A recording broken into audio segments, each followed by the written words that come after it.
Hi everyone, कैसे हैं आप लोग। Welcome to Unacademy accelerate. और अगर अभी तक आपने चैनल सब्सक्राइब नहीं किया तो प्लीज़ सब्सक्राइब करके बेल आइकन दबा दीजिएगा। मैं हूं पंकज सिंह एंड डिस्क्रिप्शन में आप मेरे प्रोफाइल का लिंक देख सकते हैं जो अनअकैडमी प्लेटफॉर्म के लिए है।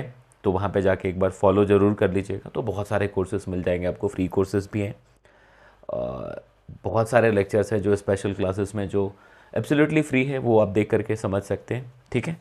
एंड कई बार बता चुका हूँ, मैं फिर से बता रहा हूँ कि ये जो कॉम्बेट है India's biggest weekly scholarship test है। ठीक है। जिसमें टोटल स्कॉलरशिप जो है वो 4 करोड़ का है।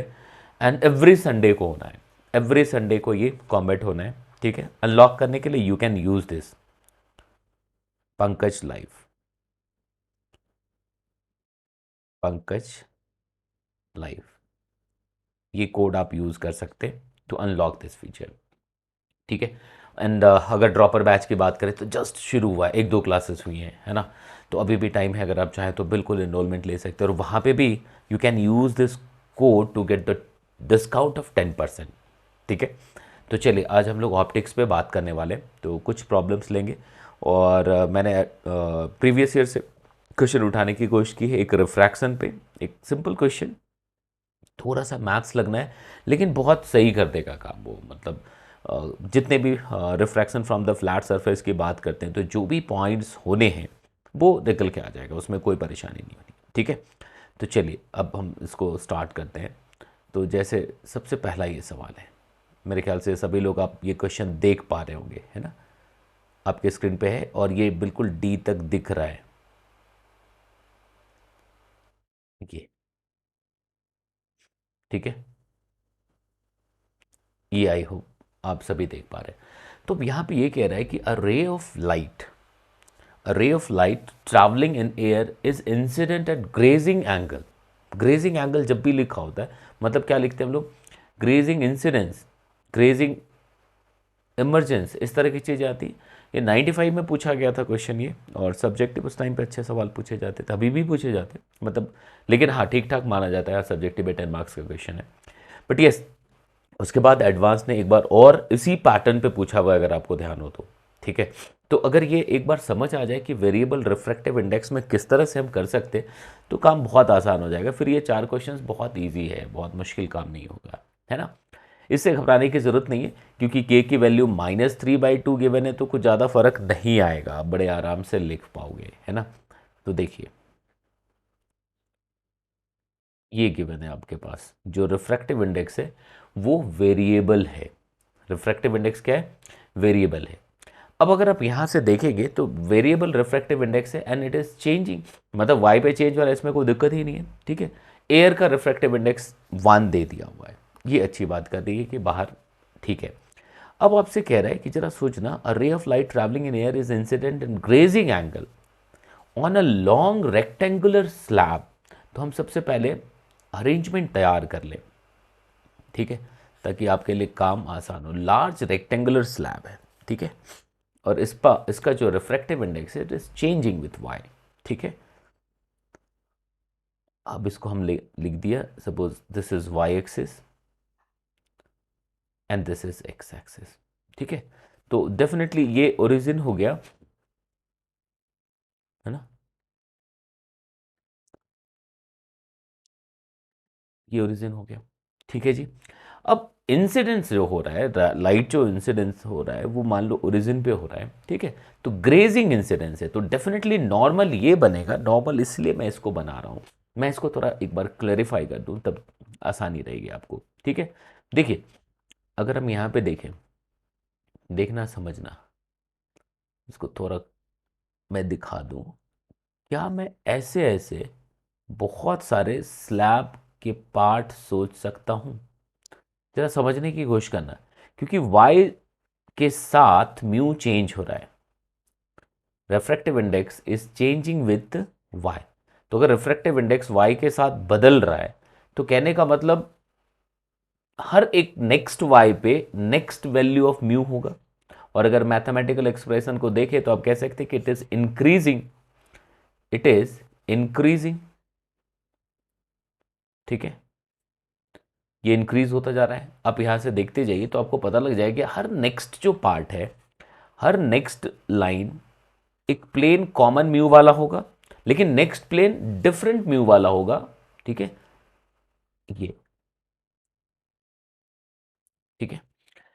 अब देखो रेयरर टू डेंसर का मामला बनेगा, क्योंकि म्यू जीरो है। अब देखिए ना, अब अगर आप यहां से देखेंगे तो म्यू अगर जीरो रखते हैं आप, हमने म्यू की वैल्यू जीरो रख ली, सॉरी वाई की वैल्यू जीरो रख ली, तो अगर वाई की वैल्यू जीरो रख ली तो एन कितना आ जाएगा, देखिए, तो देखो यहां से समझना, तो एन की वैल्यू हम लिखे, मतलब वही म्यू जो भी लिख रहे थे, यहाँ पे एन लिखा हुआ है, तो रिफ्रैक्टिव इंडेक्स अगर वाई जीरो लिख दे तो ये वन हो जाएगा। तो वन होने का मतलब बिल्कुल बेस वाले लाइन पे वन है, ठीक है। और जैसे जैसे बढ़ते गए तो वो बढ़ता चला गया, वो क्या होगा, वो बढ़ता चला गया, कोई दिक्कत नहीं है, क्योंकि वन से प्लस में जो भी जाएगा तो वो वन प्लस समथिंग निकलता चला जाएगा, इसमें कोई प्रॉब्लम नहीं है, ठीक है। मतलब ये लिख सकते हैं ना, वन प्लस समथिंग, और वो पॉजिटिव में समथिंग जो आ रहा है वो पॉजिटिव में समथिंग आ रहा है ना। अब उसका जब भी लिखेंगे तो वो क्या आएगा, one plus something something something चलता चला जाएगा, ठीक है। अब ये इंक्रीज होता जा रहा है, जैसे ऊपर जाते जा रहे हैं इंक्रीज हो रहा है। तो किसी भी दो लेयर की बात करेंगे, किसी भी दो, जैसे बीच में मैंने यहाँ पे एक पॉइंट एज्यूम कर लिया, ठीक है। तो अगर यहाँ पे एक मैं लेयर एज्यूम करूँ तो डेफिनेटली एक ये लेयर है जिसका इधर इस तरफ वाला जो पार्ट है वो रेयरर हो जाएगा, वेरी नेक्स्ट पार्ट डेंसर होगा। और यही कहानी हर दो लेयर्स के साथ वैलिड होगी, जैसे जैसे ऊपर चल रहे हैं ऐसे चलने में कोई परेशानी नहीं, because mu is changing with Y. अब अगर हम क्वेश्चन की बात करते हैं तो पहले में क्या, obtain a relation between the slope of the trajectory of the ray at point B, इन्होंने कहा एक बी पॉइंट एज्यूम करो in the medium and the incident angle at that point. तो हम ये कहें कि जैसे यहाँ पे ग्रेजिंग इंसिडेंस, ग्रेजिंग इंसिडेंस बिल्कुल ऐसा होगा, मतलब थोड़ा सा मैं एंगल दिखा रहा हूं बट ये 90 डिग्री होगा, क्वेश्चन में भी लिखा हुआ है। नॉर्मल ये क्यों लिया, क्योंकि हमारा जो मीडियम बदल रहा है वो ऐसा कुछ है, तो ये नॉर्मल होगा, और ये अगर इंसिडेंट रे है तो डेफिनेटली ये एंगल ऑफ इंसिडेंस हो जाएगा। तो ग्रेजिंग इंसिडेंस होने का मतलब 90 डिग्री लिख सकते। तो अगर आप ये कह रहे हैं कि भाई आई और इन सब चीज़ को रिलेट करो, तो यहाँ पे अगर एंगल ऑफ इंसिडेंस में लिखता हूँ तो angle of incidence at origin 90 degree है। वेरी नेक्स्ट, अब जैसे हम ऊपर चढ़ते चले जाएंगे, चलते चले जाएंगे तो म्यू बढ़ रहा है। तो अगर मैं आपसे कहूं कि ये अगर अपने डायरेक्शन को रे इस तरह से चेंज करता जाएगा तो कोई प्रॉब्लम है, ऐसा दिखा सकते। ऐसा दिखाने का मतलब क्या हुआ, जरा समझने की कोशिश करिएगा। ऐसा क्यों लिखा हमने, अगर बहुत शार्प होता, अगर बहुत शार्प होता, मैं ऐसा कहता हूं कि ठीक है, ये मान लो ये होता तो रेयरर टू डेंसर, ये ऐसा हो जाता, ठीक है। फिर यहाँ पे एक और मीडियम होता, फिर ये ऐसा हो जाता, फिर एक और मीडियम होता, तो फिर ये ऐसा हो जाता। समझ आ रही बात। तो हर छोटी डेप्थ पे, हर छोटी डेप्थ पे म्यू बदलता जा रहा है। तो आपने जो ये कर्व ऐसा बनाया वो कुछ इस तरह का शेप ले लेगा, लिख सकते हैं कुछ इस तरह, क्योंकि कॉन्टिन्यूसली वेरी कर रहा है म्यू, तो कुछ इस तरह का शेप ले लेगा, ठीक है जी। तो अगर किसी पॉइंट पे पहुंचे, जो क्वेश्चन ने कहा कि वो पॉइंट क्या है, पॉइंट बी है, वो पॉइंट क्या है, वो पॉइंट बी है, और वो यहां पे है, वो पॉइंट बी है और वो यहां पे है। तो अगर वो पॉइंट बी है और वो यहां पे है तो इसका कोऑर्डिनेट हमने लिख दिया, suppose it is X Y, इसका कोऑर्डिनेट हमने लिख दिया, suppose it is X Y. तो यहां पे अगर हम टेंजेंट की बात करते हैं तो टेंजेंट कैसा बनेगा, पी, इस बी पॉइंट पे ऐसा कुछ बनेगा। और अगर स्लोप ऑफ द टेंजेंट दिखाना हो तो हम इसको लिख सकते हैं थीटा, कोई भी दिक्कत नहीं होनी चाहिए। अब आपसे पहले प्रश्न में कहा है कि obtain relation between the slope of the trajectory of the रे। तो ट्रेजेक्ट्री ये हमने वायलेट कलर से दिखाने की कोशिश की, at the incident angle at the point. अब एक रिलेशन निकालना है, तुम क्या लिख सकते हैं, सोचो क्या मिलेगा हमें, एक्स वाई। अब ये तो जरा सोचिए कि if this angle is theta, और यहां पे इस पर्टिकुलर पॉइंट पे अगर देखें तो अगर हम नॉर्मल की बात करें, ऑलवेज नॉर्मल खींचना जरूरी हो जाता है, तभी आप angle of incidence and angle of refraction लिख पाते हैं, है ना। तो अगर एंगल ऑफ इंसिडेंस खींचना है या एंगल ऑफ रिफ्रैक्शन दिखाना है तो उसके लिए हमें नॉर्मल खींचना जरूरी है, तो हमने ये नॉर्मल खींच दिया, वो परपेंडिकुलर टू द बाउंड्री होना चाहिए। तो ये इस पॉइंट पे अगर बी है तो इसको मैं लिख देता हूं angle of incidence, angle of incidence at that particular point. ठीक है, क्योंकि हर एक पॉइंट पे ये बदलता रहेगा। अगर ये मान लो ये पूरा स्लैब कॉमन म्यू का होता कोई परेशानी नहीं थी, यूं होता। ठीक है, तो इसको हमने लिख दिया आई बी। इसमें मुझे लगता नहीं कि कोई दिक्कत होनी चाहिए। ये हमने आई बी क्यों लिखा ये पता लग रहा है। ठीक है सर, अब अगर आप देखेंगे तो जैसा आपको बताया जा चुका है, फिर से मैं एक बार बता देता हूं कि कभी भी अगर आप ऐसा देखते हो, ये डिफरेंट स्लैब्स हैं। ठीक है, म्यू 1 है, फिर म्यू 2 है, फिर म्यू 3 है, फिर म्यू 4 है, ऐसा। अब अगर अलग अलग लिखते चले जाओगे कि एंगल ऑफ इंसिडेंस रिफ्रैक्शन, फिर इंसिडेंस रिफ्रैक्शन, इंसिडेंस रिफ्रैक्शन, ऐसा लिखते चले जाओगे, है ना, तो आप देखते हैं कि mu I sine theta I ये कांस्टेंट हो जाता। मतलब mu 1 sine theta 1 should be equal to mu 2 sine theta 2, मतलब उस पर्टिकुलर मीडियम में थीटा। जैसे ये म्यू 1 है, ये म्यू 1 है तो यहाँ का एंगल, फिर म्यू 2 है तो वहाँ का एंगल, फिर म्यू 3 है तो वहाँ का एंगल, ऐसा लिख सकते हैं हम लोग। ठीक है जी, तो एग्जैक्टली इस पॉइंट पे अगर हम देखें, अगर एग्जैक्टली इस पॉइंट पे देखें तो ये लिख दिया और ये थीटा है। तो अगर ये आई बी है, ठीक है, तो थीटा निकालना है तो इसको हम 90 माइनस आई बी लिख सकते। और एक इसके साथ रिलेट करना हो तो हम रिलेशन कैसे निकाल सकते, एक चीज़ हम सिंपल यहाँ पे बता रहे कि अच्छा अगर ऐसा लिख दिया आपने, अब स्लोप को क्या लिख सकते हैं, टेन थीटा। तो टेन थीटा का मतलब क्या हो जाएगा, 1090 minus I B and it is simply cot I B. मुझे लगता नहीं कि यहाँ तक कोई भी दिक्कत होनी चाहिए लिखने में। ये क्या हो जाएगा, कॉट आई बी कर सकते हैं। तो ये कॉट आई बी लिख दिया आपने तो ये क्या मिला आपको, ये एंगल। ठीक है जी, तो ये सॉरी कॉट आई बी जो लिखा ये slope of the tangent at this point. लेकिन अब अगर हम इसको रिलेट करना चाहते हैं, ठीक है, तो हम लिख सकते हैं कि इस पॉइंट पे अगर आप देखें, आगे के लिए भी काम आ जाएगा इसमें, तो हम साइन आई मतलब साइन 90। ठीक है, फिर अगर हम लिखना चाहें इनटू म्यू 1 तो यहां पे म्यू 1 कितना हो जाएगा, 1। ठीक है, it should be equal to इस पॉइंट पे, इस पॉइंट पे क्या लिखोगे, साइन। तो यहां पे angle of incidence is I B लिख सकते क्या, बट यहां जो म्यू की वैल्यू है वो कितनी हो जाएगी, k3 ⁻2 + 1। ठीक है ना, तो देखो ky3/2 + 1 ऐसा लिख सकते हैं। यहाँ तक कोई भी दिक्कत नहीं होनी चाहिए, यहाँ तक मेरे ख्याल से बातें समझ आ रही है। तो ये जो आपने लिखा, अब यहाँ से हम आगे बढ़ेंगे, सिंपल मैथ्स लगाते जाएंगे। ठीक है, तो अगर आपने ऐसा लिख दिया तो इसमें आप इतने अच्छा ठीक है साइन 90 क्या हो जाएगा, 1 हो गया ये सब कुछ। तो यहाँ से साइन आई बी मिल गया आपको क्या।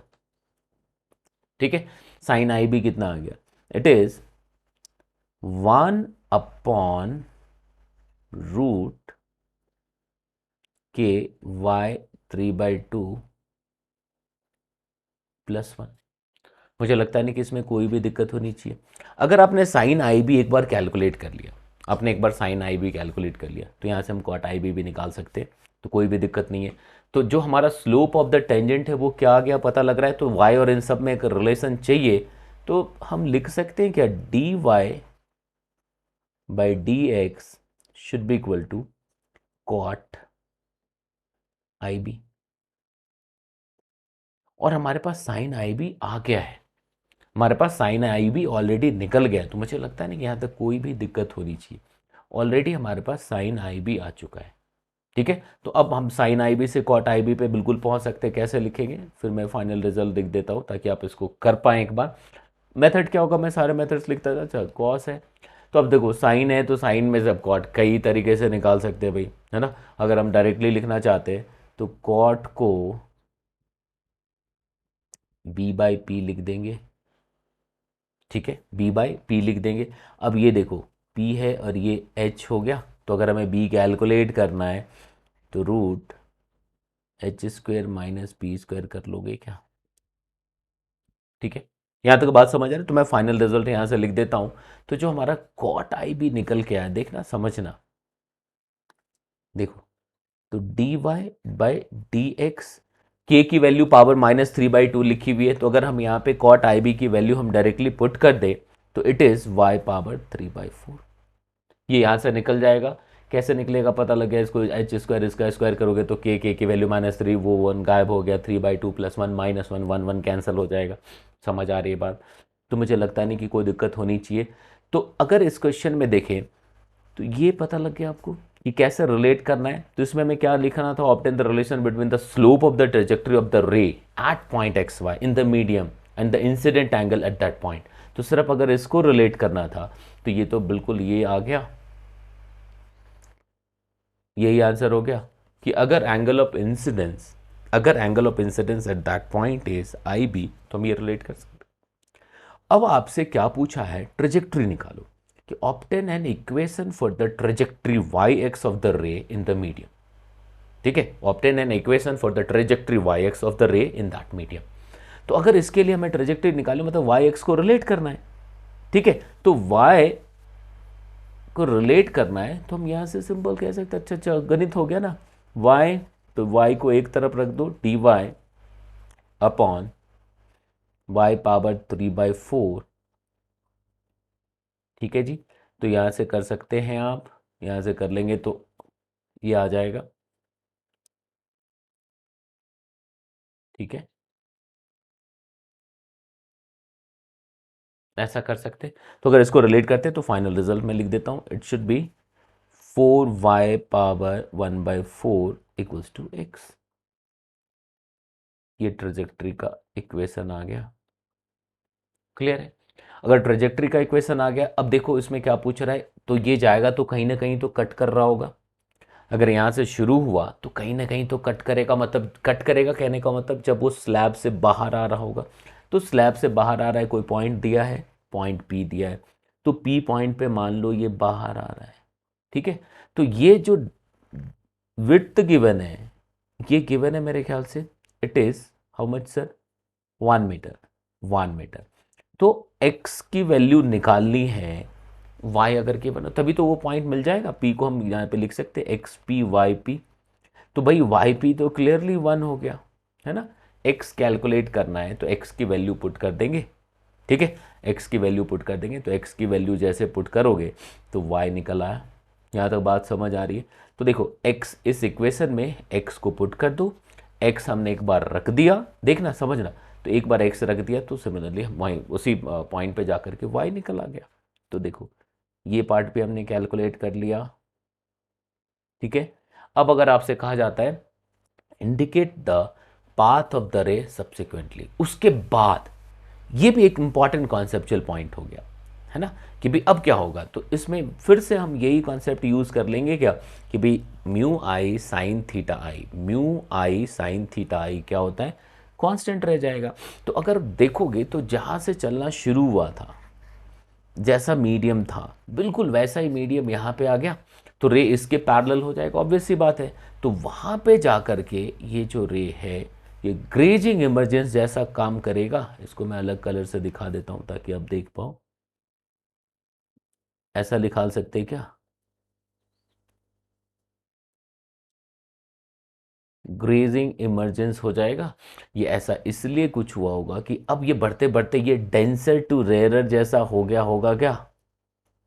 ठीक है, क्योंकि ये बढ़ते बढ़ते बढ़ते एकदम हाईएस्ट पॉइंट पे जब inside the slab mu highest हो गया होगा और एकदम से बाहर आके 1 हुआ होगा, तो डेंसर टू रेरर, और ये बिल्कुल क्रिटिकल एंगल आखिरी मोमेंट पे जाके ये क्रिटिकल एंगल बना होगा।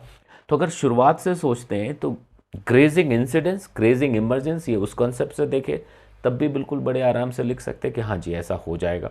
क्यों हुआ ये पता लग गया, कैसे लिख रहे हैं ये समझ आ गया, कोई दिक्कत होनी नहीं चाहिए। अब इस पॉइंट पे देख लीजिए कि हो सकता है यहाँ का एंगल पूछ ले कि यहाँ पे एंगल ऑफ इंसिडेंस कितना हो जाएगा, तो वो देख के बता सकता अच्छा ग्रेजिंग ये होना है, ग्रेजिंग ये होना है, तो वहाँ पे y की वैल्यू हम डायरेक्टली 1 पुट करके म्यू कैलकुलेट कर ले और यहाँ पे एंगल निकाल लें, ये भी कर सकते हैं। तो इसके इसी पैटर्न पे कई सवाल पूछे जा सकते। पैटर्न ना कहूँ, अगर इस सिचुएशन की बात करूँ तो सिचुएशन को ढंग से समझ लेंगे आप तो कोई दिक्कत नहीं है। अगर सिचुएशन को ढंग से समझ लेंगे तो कोई परेशानी बिल्कुल भी नहीं आएगी। ठीक है, तो ये एक बार कर लेंगे तो कोई दिक्कत नहीं है। अब आगे बढ़ते हैं। तो ये एक बार चेक कर लीजिएगा ये कैसे आया, क्या आया, तो कोई परेशानी नहीं। तो देखो x की वैल्यू निकालनी थी, y की वैल्यू पुट करने से ये आ जाएगा। तो p पॉइंट क्या आ गया तुम्हारा, y ऑलरेडी 1 गिवन है, तो 1 y की वैल्यू 1 पुट कर दीजिए तो x कितना आ जाएगा 4। तो हम यहाँ पे लिख सकते हैं 4। तो आंसर क्या आएगा 4, 1 इसका आ गया। इमरजेंस में क्या होगा 0 डिग्री हो जाएगा। फर्स्ट का आंसर समझ गए, सेकंड का आंसर समझ गए, थर्ड का आंसर समझ गए। तो मुझे लगता नहीं कि यहाँ तक कोई भी डाउट होनी चाहिए। ठीक है, अब अगर नेक्स्ट पे चलें, अब ये देखो कॉम्बिनेशन ऑफ लेंस है जो सिंपल है, लेकिन थोड़ा सा दिमाग लगाएं तो बड़ा अच्छा हो जाएगा। ठीक है, कि thin biconvex lens of refractive index फलाना is placed on a horizontal plane mirror as shown in the figure, जो भी है। ठीक है, अब इसको जरा समझें कि कह क्या रहा है। The space between the lens and the mirror is then filled with water of refractive index. मतलब एक स्लैब रख तो दिया, सॉरी एक मिरर के ऊपर एक लेंस रख दिया और इस पूरे जगह को पानी से भर दिया। ठीक है, तो हमारे मतलब का जो है हम वही ड्रॉ करते हैं तो एक आइडिया डेवलप हो जाएगा कि करना क्या है। देखिए अगर मैं इसको भर दूं, पूरा भरा है, लेकिन हमारा तो यही कॉम्बिनेशन बनेगा, तो मैं यहीं पे दिखाने की कोशिश कर रहा हूं ऐसा। ये लिख सकते हैं क्या। तो अब आपके पास दो डिफरेंट लेंस का एक कॉम्बिनेशन है। इसको अगर हम एक दिखा दे और इसके ऊपर एक दूसरा हो गया भाई, ये तो है ही सेकंड। तो अब देखोगे तो दो लेंस का कॉम्बिनेशन और उसके नीचे मिरर रखा है। ठीक है, उसके नीचे क्या है मिरर रखा है, देखना समझना, प्लेन मिरर है। अब इसको कई तरीके से करते हैं, बट इसमें किसी कंफ्यूजन में ना आप चले जाएं तो रे डायग्राम से इमेज को ट्रेस करने वाला तरीका बहुत इंपॉर्टेंट हो जाता है। तो दो का कॉम्बिनेशन हो गया जी। अगर दो का ये कॉम्बिनेशन है, ठीक है, तो अब आपसे कह रहा है कि जरा स्टेटमेंट को समझ लो, और ये कई दफा पूछा गया 10 पेज में। ठीक है, it is found that when a point object is placed 15 centimetre above the lens। अब देखेंगे एच सी वर्मा सर की बुक में भी बिल्कुल ऐसा ही सवाल है ना। On its principal axis the object coincides with its own image। ये अपने इमेज के साथ coincide करता है ऑब्जेक्ट। ठीक है, on repeating with another liquid. अब वो पहला पार्ट से हमें आइडिया मिल जाएगा कि हो क्या रहा है, फर्स्ट पार्ट से हमें क्लियर आइडिया मिल जाएगा कि हो क्या रहा है। देन वही प्रोसेस रिपीट कर देंगे सेकंड के लिए, हम लोग रिजल्ट तक पहुंच जाएंगे। ठीक है, लेकिन हम यहाँ पे प्रॉपर डायग्राम के साथ चलते हैं कि हो क्या रहा है। तो ये लेंस हुआ जी। ठीक है, ये लेंस जिसकी बात कर रहे थे हम लोग। कैलकुलेट आप करिएगा, मैं इक्वेशंस लिख देता हूँ, कैसे लिखना है वो भी बता देता हूँ। इसके नीचे ये दूसरा लेंस हो गया जी।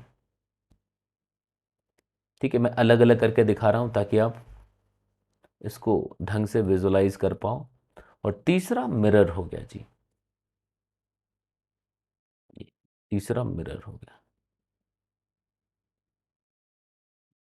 ठीक है, अब अगर ऑब्जेक्ट से इमेज, ऑब्जेक्ट ऊपर रखा है 15 सेंटीमीटर पे, अगर उस पर्टिकुलर ऑब्जेक्ट से इमेज जो उस ऑब्जेक्ट का बन रहा है वो कोइंसाइड कर जा रहा है, मतलब पाथ रीट्रेस कर रहा होगा भाई। एक जो है वो तो कोई दिक्कत ही नहीं, वो तो सीधा ही जाएगा, उसमें कोई प्रॉब्लम नहीं है। लेकिन अदर देन दिस जो भी गया वो भी उसी पाथ को रिट्रेस करेगा। रिफ्लेक्ट बैक फाइनली होना ये तो पक्की बात है क्योंकि मिरर लगा हुआ है ना। लेकिन उसी पाथ को फॉलो अगर करे तो जब भी हमारे पास प्लेन मिरर की कहानी लिखी हुई है, जब भी हमारे पास प्लेन मिरर की कहानी है तो कोई दिक्कत ही नहीं कि अगर angle of incidence other than zero है तो डेफिनेटली वो किसी अलग डायरेक्शन में निकलेगा। तो उसी डायरेक्शन में अगर उसको निकालना है तो डेफिनेटली उसके परपेंडिकुलर डायरेक्शन में हमें रे को इंसिडेंट कराना पड़ेगा। उसके परपेंडिकुलर डायरेक्शन में हमें रे को इंसिडेंट कराना पड़ेगा, तभी काम बनेगा। ठीक है जी, तो हमने अगर ऐसा कर लिया, अगर हमने ऐसा कर लिया कि ठीक है इसके परपेंडिकुलर डायरेक्शन में हमने इंसिडेंट करवा दिया। ठीक है, तो कैसे करवाएंगे? तो हम ये कह सकते हैं कि जैसे यहाँ से देखो, कलर में बदल के लिखने की कोशिश कर रहा हूँ कि ये इधर गया, ठीक है, तो यहाँ से जो भी हुआ होगा फाइनली ये परपेंडिकुलर हो जाए, फाइनली ये परपेंडिकुलर हो जाए, तभी तो ये ऐसा आया और ये ऐसा पलट के जाएगा और वो वहीं पे पहुंचेगा। तो ये इधर से भी सब तरफ से वही काम बनेगा, ऐसा होना चाहिए। इसका मतलब ये हुआ कि अगर मैं इस कॉम्बिनेशन की बात करता हूं, ठीक है, अगर मैं इस कॉम्बिनेशन की बात करता हूं तो इसको जरा सा आप अलग से देखना कि इस कॉम्बिनेशन का इक्विवेलेंट आपने कुछ लिख लिया, कि इस कॉम्बिनेशन का एक इक्विवेलेंट बना दिया और ये इक्विवेलेंट बन गया, मान लीजिए, जस्ट एक पॉइंट कह रहा हूं कि ये इक्विवेलेंट बन गया और यहां पे ऑब्जेक्ट रखा है और ये जितने भी रेज आ रहे हैं after refraction from that combination of lenses वो पैरेलल टू प्रिंसिपल एक्सिस हो जाए। मेरी बात को समझने की कोशिश करिएगा कि पैरेलल टू प्रिंसिपल एक्सिस हो जाए। तो अगर पैरेलल टू प्रिंसिपल एक्सिस हो जाए, इसका मतलब अगर इन थ्योरी के हिसाब से देखें, so that object is placed at the focus of that equivalent arrangement. इसका मतलब तो यही हुआ ना कि वो जो ऑब्जेक्ट है वो उस फोकस पे रखा हुआ है। क्लियर है? इसका मतलब इन दोनों का अगर मैं इक्विवेलेंट निकाल लूं, फोकल लेंथ एफ इक्विवेलेंट निकाल लूं, तो ये बिल्कुल उस 15 सेंटीमीटर या 20 जो भी दिया है 15 सेंटीमीटर पे ना, 15 सेंटीमीटर होना चाहिए, वो पक्के तौर पे 15 सेंटीमीटर होना चाहिए। ठीक है जी, अब हम क्या करेंगे? तो इसको देखो, इसका हमने f1 एज्यूम कर लिया, इसका हमने फोकल लेंथ f2 एज्यूम कर लिया, दो थिन लेंसेस इन कांटेक्ट है, तो इक्विवेलेंट फोकल लेंथ निकालने के लिए we can use that formula कि 1 by f equivalent should be equal to 1 by f1 plus 1 by f2। कोई भी प्रॉब्लम नहीं।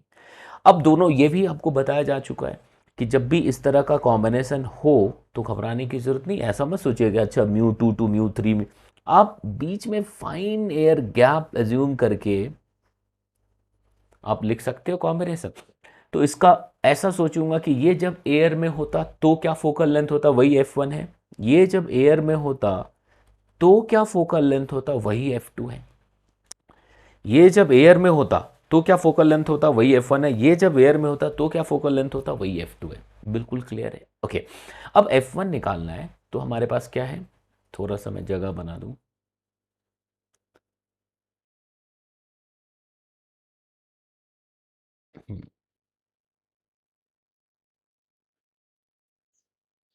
ठीक है, ये कर दिया। अब अगर हम यहां से देखेंगे, एक ही जगह बनाए, ठीक है, तो हम लोग यहां पे लिख सकते हैं कि 1 by F equals to μ2 minus 1 μ1 upon μ1 into 1 by r1 minus 1 by r2, ये लिख सकते थे। अब सब कुछ गिवन है मेरे ख्याल से, म्यू पता है तुम्हें, mu is water of the refractive index 3/2 and 4/3, 3/2 and जो वाटर अभी रखा है यहाँ पे वो 4/3 है। तो अभी मैं अगर इसके लिए कैलकुलेट करता हूँ तो यहाँ से डायरेक्ट मैं रिजल्ट लिख दूँ तो चल पड़ेगा। तो यहाँ पे ये जो फोकल लेंथ आएगा एफ इक्विवेलेंट, ठीक है, it should be equal to 3r/2। अब ये कैसे आया, ये बिल्कुल आप एक बार समझ सकते हैं कि भाई हमने यहाँ से लिखना है तो कैलकुलेशन बहुत ईजी सा जाएगा, वो आप देख लीजिएगा कैसा आएगा। तो लिख सकते अच्छा म्यू टू मतलब कितना हो जाएगा, 3/2 माइनस 1 अपॉन 1, 1/r1, तो एक का पॉजिटिव, दूसरे का क्या आ जाएगा, उल्टा है साइन कन्वेंशन तो माइनस आर आ जाएगा, लिख सकते, कोई भी दिक्कत नहीं है। ठीक है, ये समझ आ गया। बिल्कुल सिमिलरली सेकंड का लिखेंगे तो सेकंड का मेरे ख्याल से कितना दिया, 4/3 दिया हुआ है, तो 4/3 दिया है तो ये 4/3 हो गया। तो सेकंड में जब लिखेंगे, ये किसके लिए लिखा, फर्स्ट के लिए ये लिख रहे होंगे तो ये आ जाएगा 1/f1। सेकंड के लिए लिखेंगे तो यही सब कुछ कैसा आ जाएगा कि भाई 4/3 माइनस 1 अपॉन 1, पहला ये है, ये उल्टा माइनस तो 1/-r फ्लैट है इन्फिनिटी। लिख सकते। तो ये जब दोनों वैल्यू पुट करेंगे तो जो पहली दफा एफ इक्विवेलेंट आया वो 3r/2 आ गया। इससे हमें रेडियस मिल जाएगा, रेडियस ऑफ कर्वेचर मिल जाएगा, जो कि गिवन नहीं था। इससे हमें क्या मिला, रेडियस ऑफ कर्वेचर मिल गया जो गिवन नहीं था। अब यहां से हम लिखें कैसे, तो this 3r/2 should be equal to 15 centimetre. यहां से आप r कैलकुलेट कर लेंगे। अब आपसे क्या कह रहा है कि वही जो है इसी प्रोसेस को रिपीट कर दिया विथ अनदर लिक्विड। अगर अनदर लिक्विड की बात करें तो हमने चलो उसका म्यू लिख दिया, कुछ वही कैलकुलेट करना है। तो अब ये लेंथ 25 सेंटीमीटर होता है, सब कुछ वैसा ही रहेगा, सब कुछ, ये इसमें कोई चेंज नहीं आएगा। लेकिन यस, दूसरे में ऐसा ना लिखते हुए हम उसका रिफ्रैक्टिव इंडेक्स कुछ एज्यूम कर लेते हैं। Suppose refractive index is mu, तो म्यू -1/1 1 ऐसा करेंगे। अब आप एफ इक्विवेलेंट निकाल दीजिएगा, तो जब आप एफ इक्विवेलेंट निकालेंगे वो कुछ नया आएगा। इट शुड बी, अब वहां पे आर अननोन नहीं रहेगा, आर की वैल्यू हम ऑलरेडी कैलकुलेट कर चुके हैं, ठीक है। तो जब उसमें आएगा तो हम आर की वैल्यू रख देंगे और इसको 25 रख दोगे। आर की वैल्यू हमने पुट कर दी और उसके बाद इसको 25 रख दिया, ठीक है। तो अगर मैं इसका फाइनल रिजल्ट लिख दूं ताकि आप जब सॉल्व करें तो उसको मैच करा पाएँ। सो फाइनल रिजल्ट जो आएगा वो तुम्हारा आ गया म्यू इक्वल्स टू 1.6, ठीक है। यही तुम्हारा 10/2 माइनस म्यू आ रहा होगा। कैसे लिख रहे होंगे, सब कुछ लिख दिया, आर की वैल्यू हमने यहाँ से कैलकुलेट कर ली, ठीक है।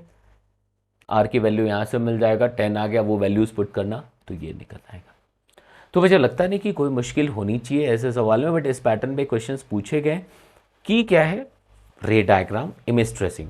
वैसे कई बार क्या होता है, अच्छा ठीक है इसको हमने एज्यूम कर लिया, उसको सिंपल सा तरीका है कि भाई ऐसा आया फर्स्ट सेकंड थर्ड। तो दो तीन बातें हैं कि एक कन्फ्यूजन नहीं होना चाहिए कि जब यहाँ से लिख रहे हैं तो हम कुछ ऐसा दूसरा म्यू लिखना शुरू, बीच में एयर गैप है, बीच में क्या है, एयर गैप है, तो कोई परेशानी नहीं होनी चाहिए, हम डायरेक्ट अलग अलग करके लिख सकते हैं, ठीक है। फिर एक क्वेश्चन आपको काम के लिए दे देता हूं ताकि आप लेंस मेकर्स फॉर्मूला जो लिखते हैं वो ठीक है, जैसे यहां पे हमने इस केस में लेंस मेकर्स फॉर्मूला यूज किया, हमने इन दो जगहों पे लेंस मेकर्स फॉर्मूला यूज किया और सॉल्व कर लिया। लेकिन यहां पे अगर देखें तो refraction from the curve surface का अगर हम फॉर्मूला यूज करें कि भी μ2/v माइनस μ1/u should be equal to μ2 minus μ1/r, ठीक है। तो फर्स्ट रिफ्रैक्शन, सेकंड रिफ्रैक्शन, तो फर्स्ट से जो इमेज बनेगा वो सेकंड के लिए ऑब्वियसली ऑब्जेक्ट का रोल प्ले करेगा। मतलब एग्जैक्टली कि लेंस मेकर्स फॉर्मूला आपने डिराइव कैसे किया था, ठीक है। तो लेंस मेकर्स फॉर्मूला डिराइव कैसे किया था उससे वो काम बन जाएगा, तो कोई दिक्कत बिल्कुल भी नहीं होनी चाहिए, ठीक है। तो चलिए इस तरह से करते रहेंगे। तो अब आप कुछ टॉपिक अगर लिखना चाहते हैं तो लिख दीजिए, बट ऑप्टिक्स में मैं चाहता हूँ कि भी कुछ अच्छे सवाल और करा दिए जाएँ ताकि थोड़ा सा रिविज़न हो जाए, और बहुत ज़्यादा इधर उधर करने की ज़रूरत नहीं है। ऑप्टिक्स में अगर बेसिक्स पकड़ लिया आपने तो काम बन जाता है, बहुत कॉम्प्लिकेटेड नहीं पूछे जाते। अगर आपको बेसिक्स पता है, अच्छे से पता है, तो मुझे नहीं लगता कि कोई भी प्रॉब्लम होनी चाहिए कहीं पे भी, ठीक है। तो ये ज़रूर कर लीजिएगा आप, है ना। और इसके बाद फिर देखते हैं। तो मेरे ख्याल से यहाँ तक कोई दिक्कत होनी नहीं चाहिए किसी को भी, ठीक है। एंड ये कॉम्बैट के लिए ज़रूर आप इनरोलमेंट ले लीजिए, क्योंकि एक तो मतलब बिल्कुल गेमिफाइड अरेंजमेंट है, कह सकते हैं ना, बिल्कुल गेमिफाइड अरेंजमेंट है। तो मज़ा आ जाएगा टेस्ट दे करके आपको। अच्छे जो क्वेश्चंस होते हैं, क्वेश्चन का लेवल भी बड़ा प्यारा होता है और आपको इमीडिएटली वीडियो सोल्यूशन भी मिल जाता है। ये कोड अगर इसको स्कैन करके तो इमीडिएटली आप इनरोल कर सकते हैं, ठीक है। 1 to 3 रैंक को 1 year IIT JEE plus subscription मिलता है।